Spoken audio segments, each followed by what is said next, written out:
Hello, welcome to Ra-El Bull.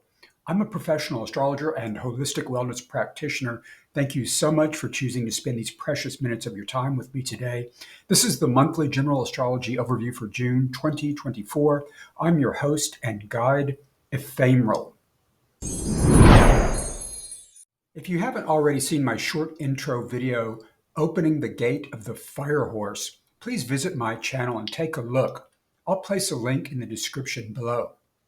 Please remember to like, share, and subscribe to support this channel. I'm so grateful for your thoughtful assistance. June 2024 follows the truly magical month of May, which was dominated by gorgeous moon action and 11 splendid angles with benefic planets, including 7 personal planet sextiles, which are often followed by challenging angles called squares. That's one of the main features of June, sadly. However, June actually has a larger number of positive aspects than May. 9 personal planet sextiles plus 4 trines. 2 things to know. Before the tough square energy presents itself in June, there's more beautiful divine action with the Sun, N.Node, Venus, Mercury, and Jupiter in lunar blessed nakshatra Rohini. Next month, July, will be very rich in super positive angles, 11 of them in fact, 10 trines and 11 sextiles. With that preface, let's drill down into June's 4 prominent event periods. Event period 1, universal number days 7, 8, and 9, June 2nd through the 4th. On the 2nd, the Sun sextiles the North Node, and 9 hours later, Venus sextiles the North Node, with our Gemini-Jupiter trining Aquarian Pluto. This follows last month's spectacular Sagittarius full moon trining Pluto, and featuring a Jupiter-Venus conjunction that sextiled our ultra-potent anaretic Neptune in Pisces. The overwhelming energy of this key day of 2024 is pure air and fire, mutable and cardinal. The Sun-Venus aspects with the North Node are opportunity-creating angles for ourselves moving forward in the world, for accomplishing our goals and manifesting what we want. You'll want to know where 13 degrees Gemini and Aquarius fall in your natal chart houses. The Jupiter-Pluto trine is a powerful, highly favorable, and robust angle that points to big expansion, luck, opportunity, protection, and wisdom, especially as those things intersect with the Plutonian matters, our soul evolution, transformation, death, rebirth, and renewal, as well as research and investigation, matters that are covert or hidden, and matters pertaining to power and control. You'll want to know where 2 degrees Gemini and Aquarius fall in your natal chart houses. On the 3rd, Mercury enters Gemini and trines Pluto. On the 4th, Mercury conjuncts Jupiter and the Venus cazimi becomes exact. A planet conjuncting the Sun is called a cazimi. Cazimis are like plugging into a nuclear furnace. Planets emerge from the experience irradiated, revitalized, and power enhanced. Venus cazimi means the goddess of love, beauty, wealth, and desire has her moment to share her most potent magic with the Sun, which is the primary astrological force supporting the self and our expression in the world. These are astrological moments of brilliant breakthroughs in love, the formation or renewal of powerful new heart connections, creative epiphanies, and extraordinary new developments related to pleasure, desire, beauty, wealth, and abundance. We'll talk more about Venus cazimi in conjunction with the Gemini new moon. New moons are about new beginnings and initiations and are high potential periods for intuition, psychic vision, and internal journeys. Event period number 2, the Gemini new moon. The Gemini new moon occurs on the 6th, just 2 days after the Gemini Venus cazimi is exact. All the intensely positive mercurial and other planetary action is the buildup to our highly positive, uplifting new moon reset in Gemini. Vedic astrologers will point out this new moon is bursting with benefic energy in the nakshatra Rohini, which is the most lunar blessed of all the 27 lunar mansions. The Sun, Moon, and Venus are all sitting together on Master Builder number 22 degrees Taurus in the sidereal. This is a resplendent placement, as Rohini is inherently an ultra-feminine, high-amplitude Venusian energy. All the benefics and both luminaries are present for this beautiful, sociable, mentally stimulating, communicative new beginning. And this Mercury new moon is an ultra-potent heart-brain activation with exceptional opportunities for love, friendships, socializing, creativity, communication, and mobility. Ground transportation, day-to-day travel, commuting, and so on. The Mercury moon, which occurs every month and lasts about 2.5 days, is by its nature a lunar-powered vagus nerve activation. It's a period of increased emotional intelligence, amplifications, and revitalization of our heart-brain, or the intrinsic cardiac nervous system. With Venus in Gemini during this new moon, the heart-brain connection is even more activated. What this guides us towards is this. Set your intentions for friendship, community, your neighbors, and your local travel concerns now. Public speaking, broadcasting, writing, social network activity, all the Gemini third house matters are highly activated, and the new moon empowers us to do a reboot and restart. Curiosity, connections, emotional bonding, adaptability, playfulness, and movement in general are all favored now. But there are, of course, shadow aspects. Beware of duplicity, deceit, manipulation, scatterbrain, flightiness, and the other Gemini deficiencies. Adding the Venus Cazimi aspect, here's my guidance. First, do something physical that strongly resonates with Venusian energy. Think flowers, fine food, luxury goods, and anything pleasing to the senses, like a massage or a spa day, or even just a warm bath with rose petals and sea salt. This is a tremendously romantic, loving day, so be with your partner enjoying those things if possible. If you're single, it's a superb day for mingling and socializing with people you find magnetizing. Or do something connected with art, beauty, design, fashion, or your personal appearance. Give yourself a facial, a new hairstyle, or shop or window shop for new clothes. If you're an artist, draw, paint, sculpt, or whatever your medium is. And if you're strongly drawn to divine feminine spirituality, this day will be magical for you. Do your meditation, ritual, or other practices with creative Venusian flair, joy, and sensuality. Event period 3, triple squares and 7 Elven favors. Now that we've covered 2 beautiful event periods in June, let's look at the more challenging stuff. The first portion has 2 challenging key transit events, both of which are followed by a satchel of astro aids that will ease the struggle and light the way for us. There are 7 magical fetishes inside that magician's satchel, which I call June's 7 Elven favors. So let's unpack all that. Key hard transit 1 for June, Saturn squares, June 8 and June 9. On June 8, Venus squares Saturn, and on the 9th, the Sun squares Saturn, who's in Pisces. Neither of these are long transits, but they're not especially short either. 2 to 3 days on either side will experience the effects. Venus square Saturn means money, beauty, fashion, design, or pleasure may hit a wall of some kind, forcing us to make a choice. The Sun square Saturn has a similar dynamic, but it involves the larger self, including how we express ourselves in the world and who we choose to be.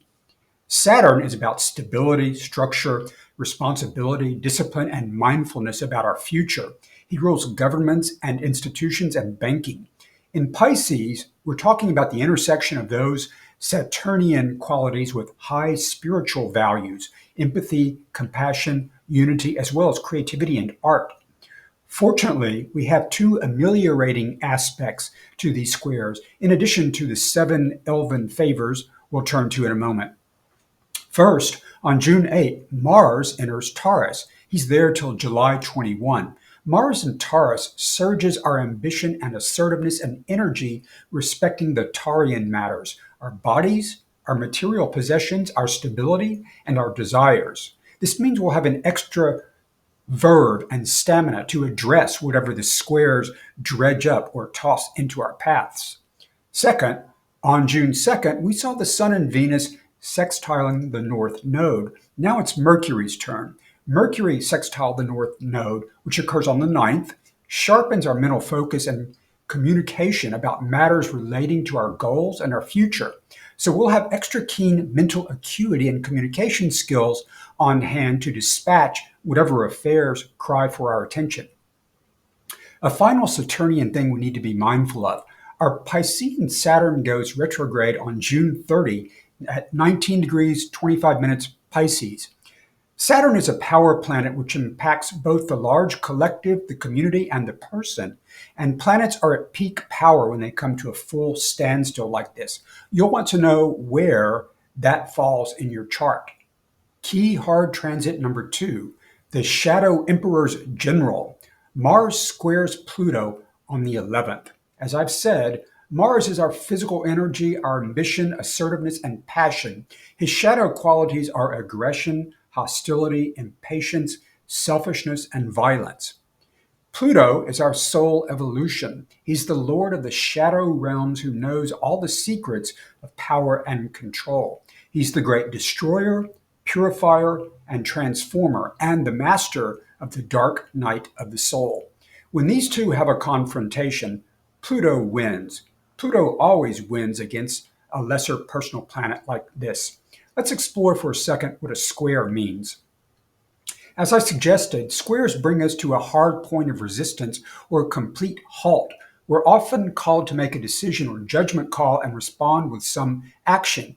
In the case of a Pluto square, it's an action that Pluto strongly recommends we take. We each have utterly unrestricted free will to choose, but Pluto takes no prisoners and suffers no fools. His corrections are, whether we know it or not, for our betterment and evolution. We may or may not strongly experience this at the purely personal level, but it will manifest at the collective level if it's not already conspicuously manifesting. So, what's the antidote for all these squares besides Mars and Taurus and Mercury sextiling the North Node? June's 7 Elven favors. As I said, there's a bundle of mitigators that will help us when the Martian general visits the lair of a brooding, displeased Hades. They run for 7 straight days, beginning on Elven Day 11. This 7-day period has intense, persistent waves of mercurial, Venusian, solar, and chironic energy, and a rapid triple benefic Chiron blessing, all of it followed by a mercurial revitalization. Chiron's wounds are those that we carry with us throughout our lives, like the wounds represented in Black Moon Lilith. We spend our entire lives attending to them, and so our healing process is a lifelong journey. Moments of great healing are powerful and uplifting and life-affirming. So let's look at our triple Chiron blessing. Day number 11. Note, this is a universal number day 7, which is linked to Venus. Venus sextiles Chiron on this day. This means our deep internal wounding is blessed by the love of Venus, and it presents an opportunity for us to experience more self-compassion and self-love. On the following 2 days, the Sun and Mercury sextile Chiron. Day number 2, the 12th. For the Sun sextile, we'll experience a renewed and revitalized sense of self in view of the deep chironic wounds we bear. Day number 3, the 13th. For the Mercury sextile, we'll likely experience a sharper understanding or an epiphany about our internal wounding. Day number 4, the 14th. The 4th Elven favor is a Mercury conjunct the Sun, a Mercury cazimi. As I said, a planet conjuncting the Sun is called a cazimi. Cazimis are like supersolar energizations into the planet, transiting across it. They exit the experience purified, up-leveled, and empowered. Mercury cazimi means our thinking, communication, and mobility are purged, recharged, and renewed. Some say this is like the Sun planting a seed with the god of communication and mobility. Mercury cazimis happen a few times each year. What's unique here is its position in the immediate wake of these triple sextiles with wounded healer sage Chiron at a time when Mercury, Venus, and Jupiter are present inside Mercury's domain of Gemini. This is a beautiful, healing, blessed Mercury cazimi, which we probably will need after the Martian general's receipt of his orders from the underworld boss on the 11th. Day number 5, the 16th, Venus enters Cancer. While Venus is happy in Gemini, she's very well dignified in the first 10 degrees of Cancer, where her gifts of beauty, sensuality, and comfort are especially well appreciated in home-loving, nurturing, self-protective, family-loving, domestic-oriented Cancer. Our homes and families can be exceptionally supportive now if we're feeling the stress or strain of life's challenges. And on day number 6, the 17th, Mercury enters Cancer, bringing his mental communication and mobility powers into the mix, further boosting Cancer's protection and nurturance powers. Elven favor number 7 also occurs on the 17th, when Mercury conjuncts Venus in Cancer. This is an uplift in kindness and affability in communications, and a raise or enlightenment in our sense of aesthetics, especially those senses that lean into the mental and logical. Design and fashion are well supported, as are the culinary arts. In the romance and sexual arenas, we become especially capable of communicating our needs and desires, as well as understanding those of others. It's generally quite positive for finance, business, and commerce, especially for sales and marketing. Positive incoming messages, as well as gifts or windfalls, are likely at this time. It's generally excellent for diplomacy, negotiations, settlements, reconciliations, and so on. There's a caveat to the Elven favors. These lovely angles and events are accompanied by some relatively minor tension points and potential sources of discord involving Lilith and Neptune. We have a spate of squares taking shape from the 15th through the 19th. Venus and Mercury square Black Moon Lilith on the 15th and 16th, one day before they conjunct. Be careful about insensitive language or callousness in general. People will be feeling an oversized sense of alienation, outcast mentality, and otherness. Also, Venus, Mercury, and the Sun square Neptune. Venus does that on the 16th, Mercury on the 17th, and the Sun on the 20th. The shadow of Neptune is confusion, delusion, and illusion, so be keenly aware that this period, roughly the entire second half of June, will bear excessive quantities of those undesirables. Also, brain fog, disorientation, fatigue, and sleeplessness are likely. Our dream lives are likely to be strongly activated as well.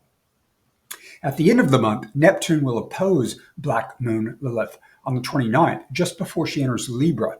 This suggests a couple things at least. People feeling this are likely to be confused or deluded about their sense of rejection or wounding arising from non-acceptance.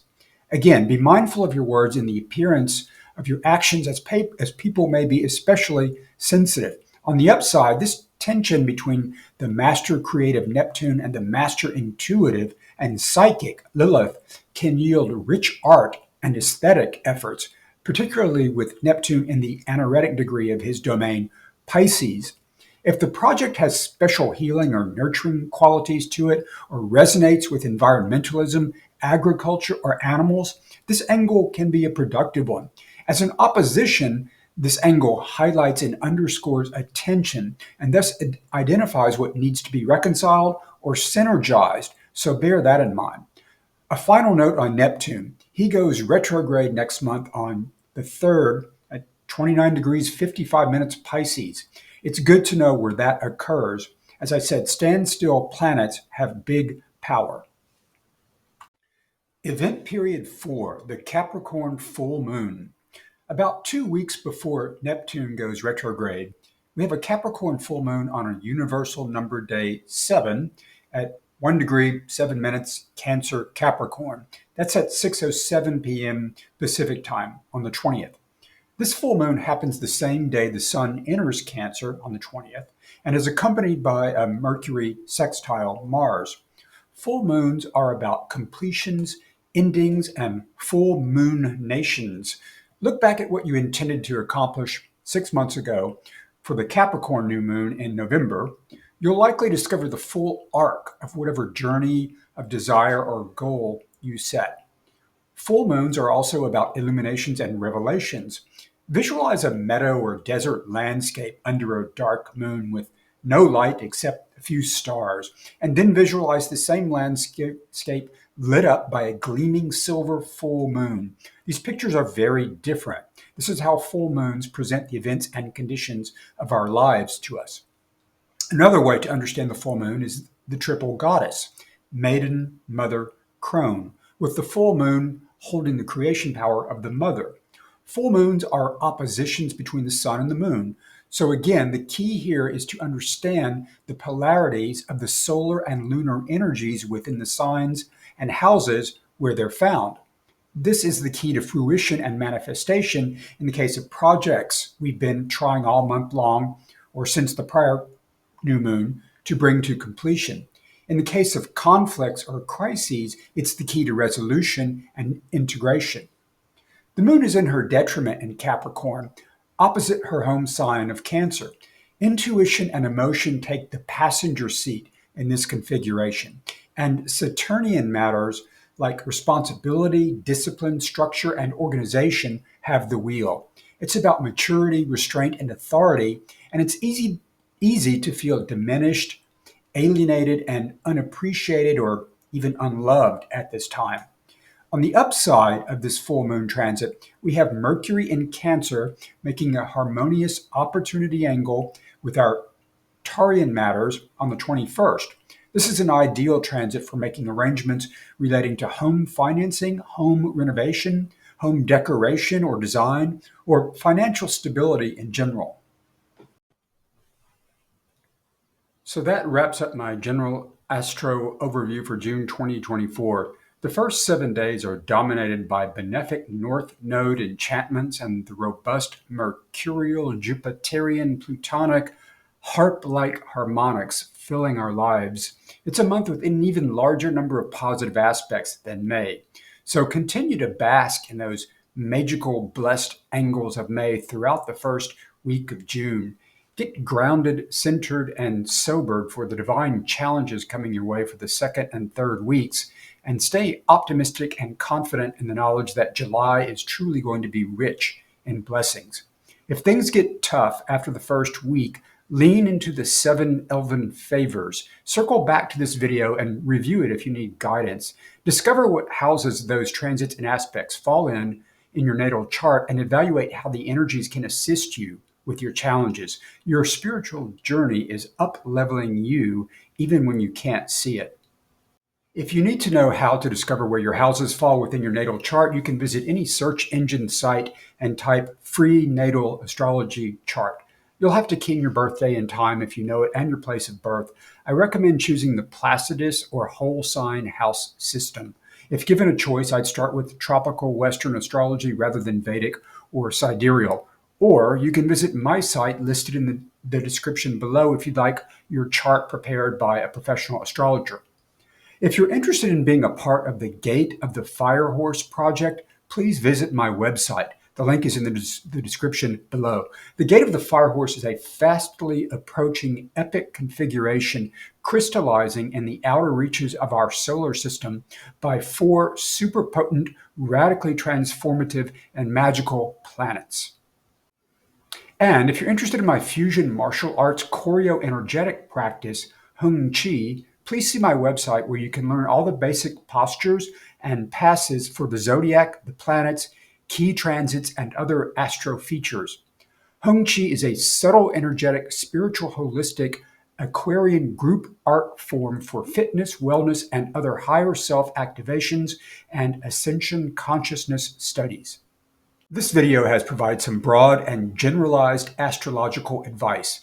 If you'd like customized and focused advice about a particular event or undertaking, contact me using the information below, and you can place an order on my site. In addition to natal chart and electional chart services, I also provide Sophiatic spirituality, higher self activations, and general consultations for spirituality, health and wellness, and career. You can also schedule time for a one-to-one consultation with me directly on my site.